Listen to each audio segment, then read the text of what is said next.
오늘 예수님께서 제자들의 발을 닦아주시며 섬김의 본을 보여주시는 그러한 내용입니다. 따뜻한 장면 속에서도 눈에 띄는 인물이 있는데요, 그는 바로 가룟 유다입니다. 오늘 본문을 비롯해서 이 가룟 유다에 대한 이미지는 사기꾼이고 또 배신자입니다. 그럼에도 불구하고 분명한 사실은 그 가룟 유다는 예수님의 12 제자 중에 한 명이었고, 12명의 제자 중 한 명이라는 말의 의미는 모든 생업을 다 버려두고 주님을 쫓은 사람 중에 한 명이라는 의미입니다. 그리고 그 중에서도 심지어 회계를 담당했던 중직이었습니다. 그런데 오늘 본문 2절을 보시면요, 마귀가 유다에게 예수를 팔려는 생각을 넣었다고 이야기하고 있습니다. 유다는 예수님을 팔 생각이 전혀 없었음에도 불구하고 마귀가 그를 충동하고 유혹해서 마귀를 억지로 팔게 되었다는 것을 의미하는 것일까요? 전혀 그렇지 않다는 사실을 우리는 기억해야 합니다. 지난주에 우리가 말씀 들은 바와 같이 가룟 유다에게는 그릇된 길로 가고자 하는 내부의 악이 일어났던 것입니다. 돈꾀를 맡은 자로서 계속된 유혹이 그에게 찾아왔다는 것이죠. 누가 후원이라도 하면 아무도 보지 않았을 때에 슬쩍 그 돈을 훔치기도 했던 것이고, 또 조심스럽게 그렇게 악한 일들이 조금씩 시작하여서 어느새 굳어져 버린 마음이 되어서 예수님께 자신의 전부를 드렸던 그 마리아의 향후 사건을 바라보면서 어찌 그것을 팔아서 가난한 자들에게 나누어주지 않았냐라고 호통칠 만큼 그의 마음이 악해지고 단단해졌다는 사실을 우리는 보게 됩니다. 그렇게 겉으로는 가난한 사람들을 위하는 채 하지만 그 내부의 악한 마음은 무엇이 하냐면 그 돈을 가로챌 궁리를 하고 있었다는 사실입니다. 예수님을 위한 마리아의 헌신이 낭비라고 이야기할 정도였습니다. 여러분, 오늘 본문을 보시면서 우리가 기억해야 될 한 가지 사실이 있다면, 하루아침에 강팍한 마음으로 우리가 굳어지지 않는다는 사실입니다. 처음에는 하나님의 말씀 따라 살아가지 못한 것을 아파하고 왜 내가 이런 악한 길을 걸어갔는가 회개하고 돌이키며 주의 말씀대로 살아가고자 합니다. 어떤 누군가와의 관계가 소원해지거나 누군가의 관계가 어려워질 때 어떻게든 손 내밀어서 예수님께서 그러하신 것처럼 내가 먼저 풀어보고자, 물론 내가 손해본 일이 있고 내가 어떻게 악한 것으로 인해서 내게 어려움이 있다 할지라도 주님의 명령에 순종하여서 내가 먼저 풀어보고자 손을 내밀 때도 있습니다.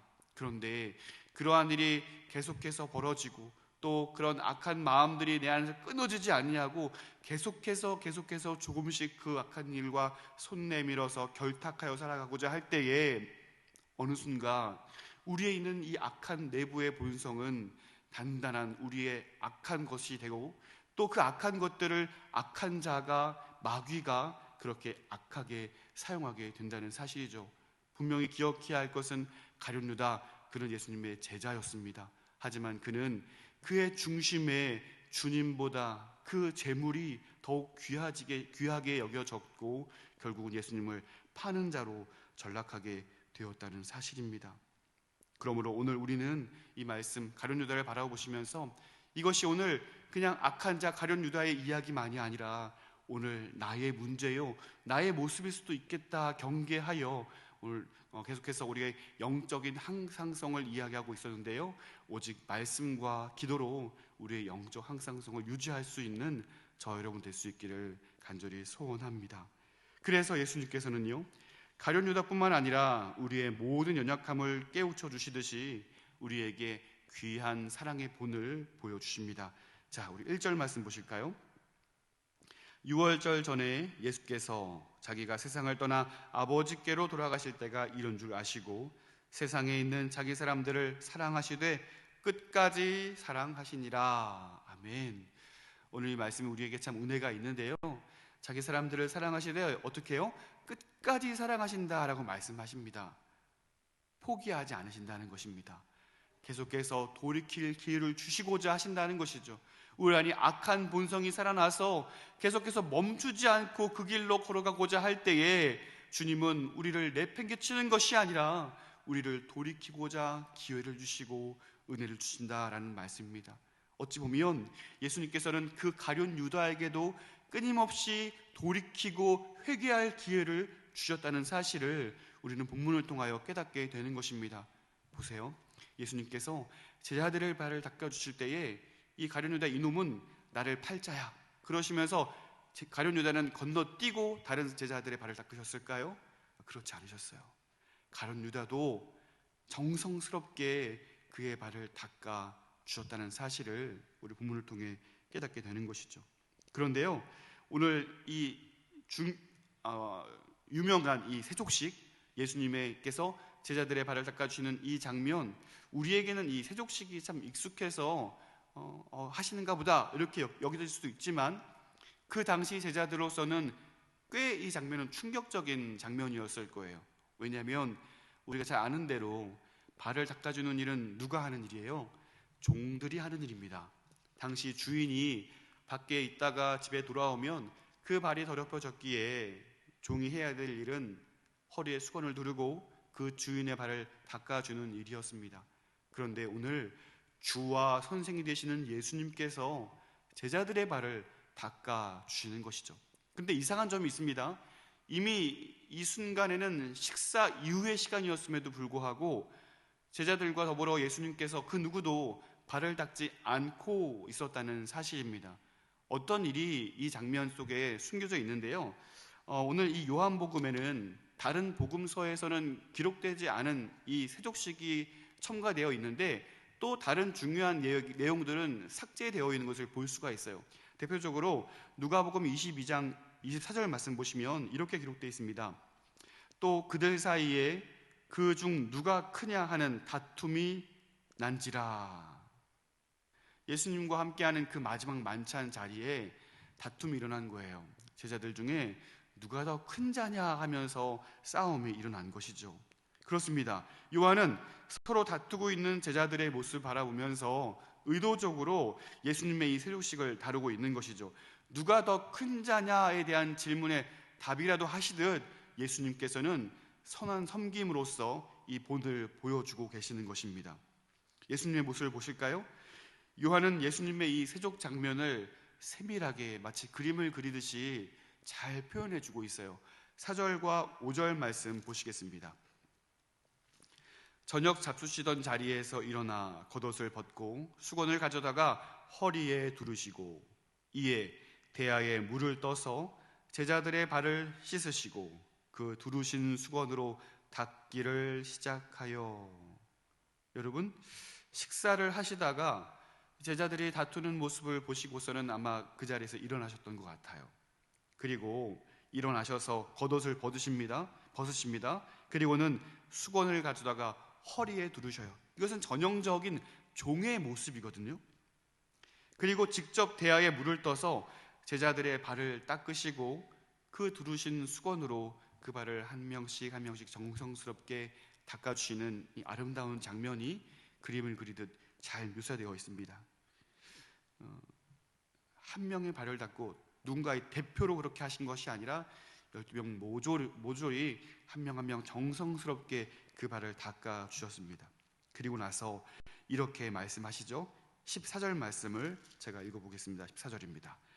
내가 주와 또는 선생이 되어 너희 발을 씻었으니 너희도 서로 발을 씻어주는 것이 옳으니라. 아멘.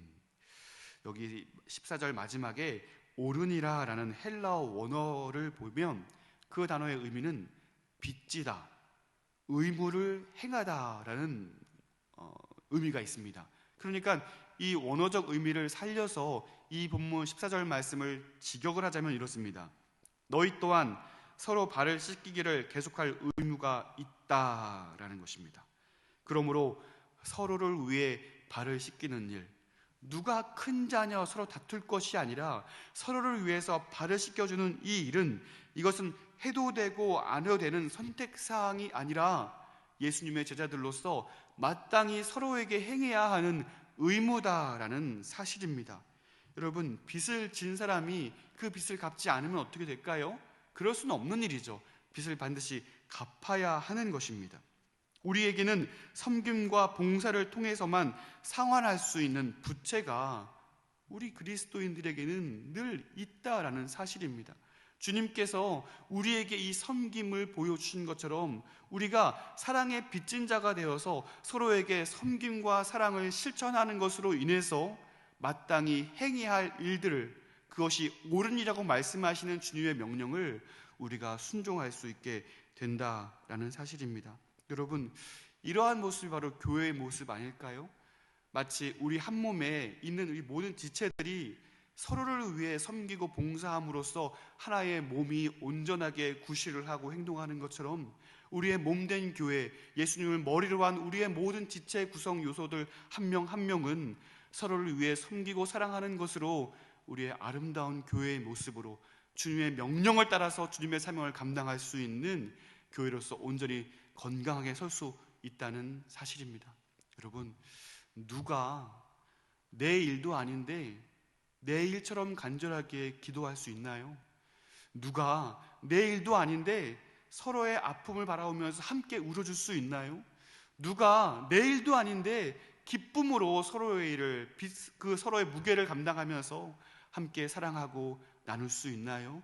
그것이 교회의 모습이고 또한 그것이 교회의 특권이고 우리에게 있는 아름다운 사랑의 모습이라는 것을 오늘 우리가 기억하게 됩니다. 주님께서 원하시고 바라시는 교회의 모습은 바로 이러한 모습이 아닐까요? 서로의 발을 아름답게 정성스럽게 닦이는 그 섬김과 사랑을 통하여서 주님은 우리에게 그 놀라운 사랑을 실천할 것을 명령하고 있는 것입니다. 그래서 15절 말씀 보시면 예수님께서 이렇게 말씀하세요. 내가 너희에게 행한 것 같이 너희도 행하게 하려 하여 본을 보였노라. 아멘.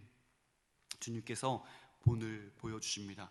본을 보여주셨다는 것은 본대로 너희도 행하거라 라고 우리에게 말씀하시고 계십니다.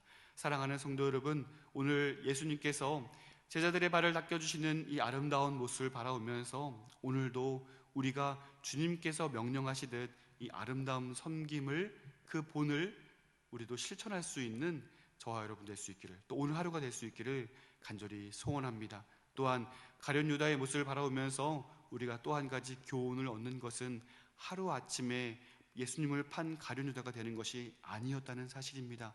내부에 있는 이 악한 것이 우리에게 주님과 더욱 멀어지게 하고 골을 내려 할 때 우리가 그 일을 중지하고 주님께서 우리에게 기회를 주시고자 하실 때에 그 손을 붙들고 다시금 주님께 돌이킬 수 있는 은혜가 우리에게 있기를 원합니다. 오직 말씀과 기도로 우리의 영적 항상성을 유지하며 오늘도 주님께서 원하시는 아름다운 모습으로 오직 하나님께만 영광 올려드릴 수 있는 신실한 주의 백성으로 힘있게 살아갈 수 있는 저 여러분 될 수 있기를 주님의 이름으로 축원드립니다.